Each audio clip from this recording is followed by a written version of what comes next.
Thompson Mwesigwa Bandiho ngono yeesimbyewo ku ky'omubaka wa disitulikiti y'Esheeme ya Maserengeta asiibye Kasaana ng'aperereza abeeno okumutuusa mu ntebe asobole okutuusa ebizibu byabwe.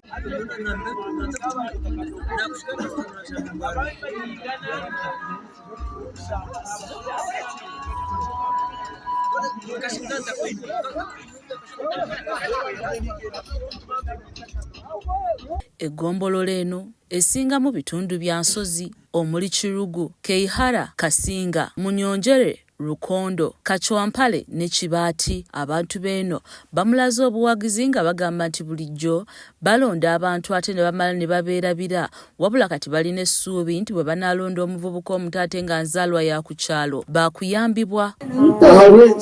Okuwaine emyoga yekwenda kutukora zeeyi bakukora ebyabo abo ategeka n'abaana bato kiime sereza emirimo sereza ebyentuuka ebiyete turugeyo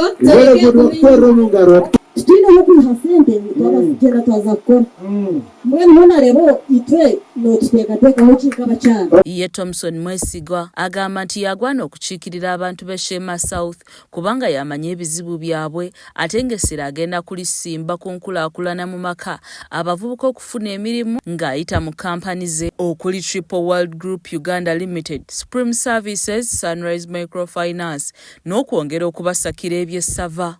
Manifesto yanjye niza kutandika imirimo y'eminyeto n'ohurra babanumpa prouche ndiye kampani nafumbire shayi kongana yetorire kuruka za kundi zona zo nazetorno chebe mbenyina abana 50 bakugenda sumenye yeri hihi mwenda ni basaba abantu bakihara abure bwaho borafundeho ubanza ke hihi kweje sede ndaza kusaba karuru abo kubanye tini ngaho ukijama baretera sente ngumuguze fiche y'abana bandi tini ngaho kujana babaretera sente.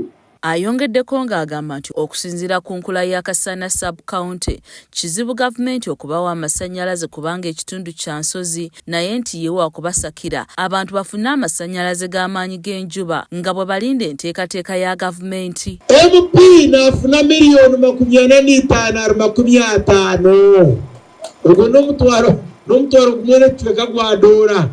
MP nafuna medical ya busana n'abaana beye n'abanyina nabishe. MP bukusitama mu parliament mbamusasura. MP bukutembenye nyimba musasura.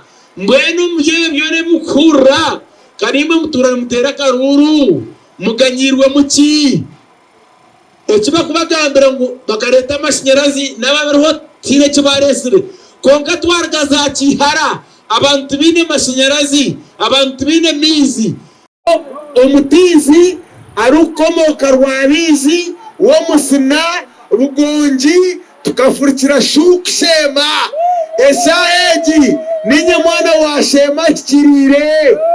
Abalonzi bongedde okusaba Thompson Mwesigwa okwongera amaanyi mu kunoonya akalulu abantu basobole omulonda kuba abakoye bannakigwanyiza abajja ne beefuula nti banaabakiikirira nga tebalina kye babongerako. Okananye ninyenda kasoora kandi ninyenda n'omwana wange ashoma abakwandike fakazi kanye ninyenda onkwatireho abantu bakiharana nimbasaba obutureera bakire kandidati abagambireho ebyayine ebyarwanda kubagambira kandi wishayi. Damasen Aime Basanjo yakusakidde emboozi eno ku lwa KSTV Agaleero.